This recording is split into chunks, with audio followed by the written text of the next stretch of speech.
I think everything about the last 2 years has been said. The world has had one of the most frightening couple of years in its recent history. Burnley's fight against COVID-19 was a strong one, and by May this year the country was beginning to see the light at the end of the tunnel. The town had a number of vaccination centres, and the folk of Burnley and Pendle were responding well. Gordon and Kathleen Birtwistle have always been in the front line when it comes to the needs of our town, Burnley, and the COVID pandemic was no exception. It was at St Peter's Medical Centre, one of the vaccination centres, that we spoke to them about their involvement in this life-saving project. I found out that Dr Naheed was one of the lead clinicians for the St Peter's Health Centre, and at the very same time the fire brigade, who had been doing the marshalling before, had been pulled out to go somewhere else, and so everything coincided together. I rang Dr Naheed just as Dr Naheed was needing some extra marshals, and so she said to me, meet me down at St Peter's. So we had between the Friday and the following Tuesday to organise what we call Burnley Jabs Army. And so Gordon and I spent 60 hours or more on the telephone organising people to start the following week. I asked Gordon if anyone was apprehensive about having the jab.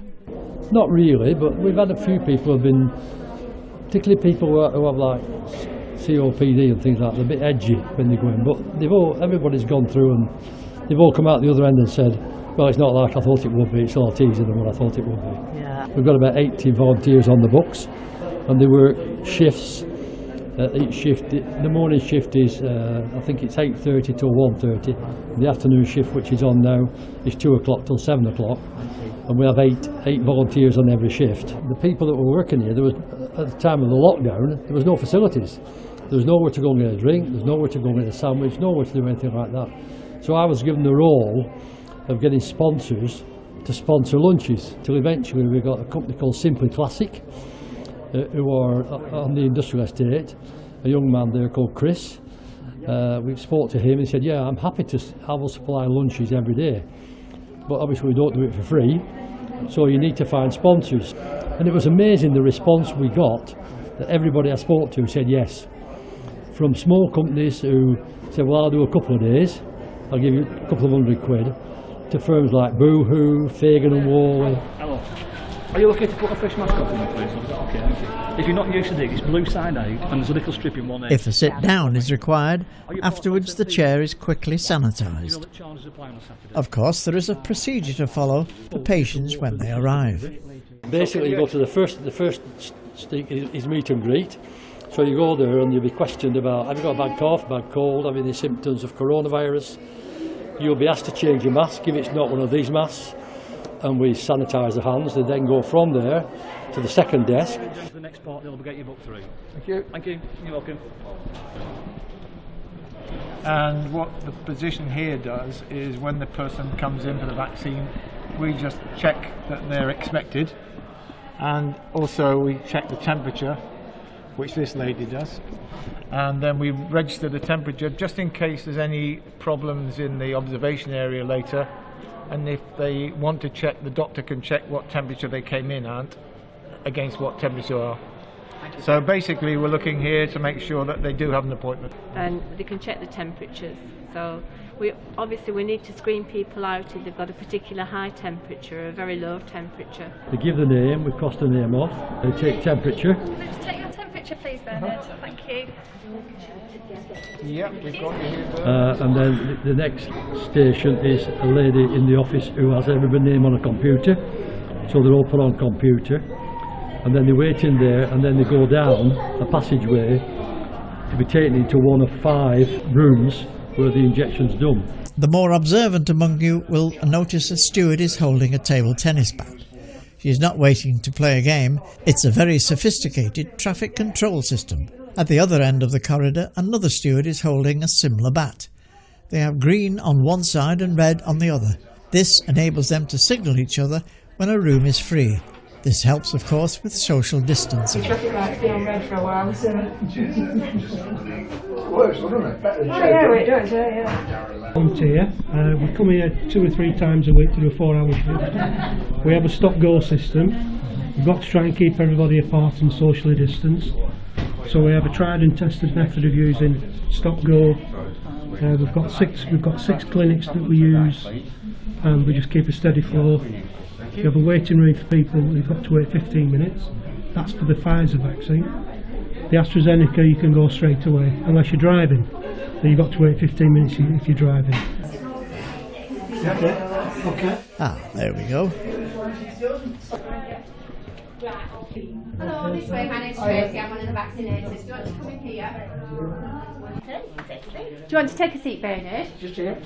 So, Bernard, you come for your second Pfizer vaccination today, haven't you? The nurse then asks a number of questions and informs the patient of possible effects of the second vaccination. Your second vaccine, you just might feel a little bit more unwell with your second vaccine, that's quite common. So your symptoms just might be a little bit achy, slight headache, low fever, and occasionally a little bit of nausea.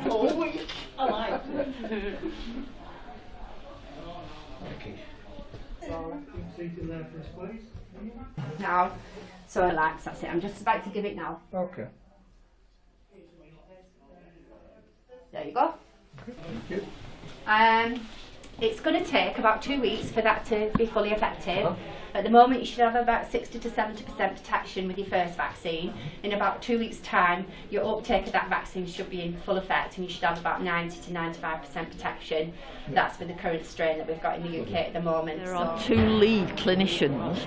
The lead clinicians are Drs Yuzara Naheed and Dr James Fleming, who are each in the director of one of Burnley's PCN, primary care network. So one has the east side of Burnley, one has the west side of Burnley, and those are the lead clinicians for the whole of the St Peter's vaccination hub. In November, there was a national mandate basically for all the primary care networks to come together and open up the vaccination sites so that we could vaccinate our vulnerable communities, basically the top priority groups with more complex problems, and then they might be complicated, so they wanted to make sure that they had the medical support, and we set up the site in St Peter's alongside my colleague Dr Fleming, who is the clinical director for Burnley West. So a few months ago, let me go back a bit further, we have 2 clinical directors of general practice in Burnley. There's me and there's Dr Yaz Naheed. And as we went into the COVID pandemic, we were both asked to set up a COVID vaccine site in Burnley, and this was the most suitable one because of various facilities that it's got. So just as a process of organisation, we put it together, we set up fridges, and we got a rota together, and we've currently got about 200 plus staff from Burnley General Practice who've worked down here, and we're doing it on a rolling rota. So at any one time, every practice in Burnley is missing a few staff because they're down here vaccinating. And we've also got 55 volunteers, and there's usually about 10 on a shift. So it's a huge undertaking, and we've vaccinated tens of thousands of people in Burnley now.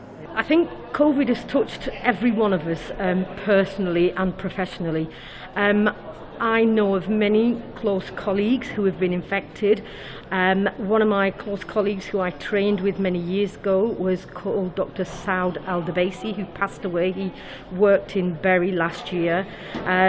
Despite that, we've had many members of the local community who have suffered and obviously been affected and impacted by the COVID. Some of them unfortunately didn't manage to recover, and others have recovered but haven't got to that normal state of what they were like before getting the infection.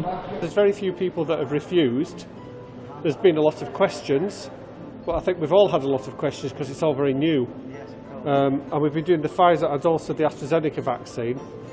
We've not done the Moderna yet. And we're currently doing second doses, so we're coming to the end of our programme, because we're only supposed to be doing the over 50s with other health conditions. So hopefully now Bernard is protected from COVID-19. Thank you. At the time of filming at the beginning of May, we were hopeful that we would soon all be back to normal. And of course, that is all down to our wonderful NHS doctors, nurses, key workers and the many volunteers that have been involved in fighting this deadly disease.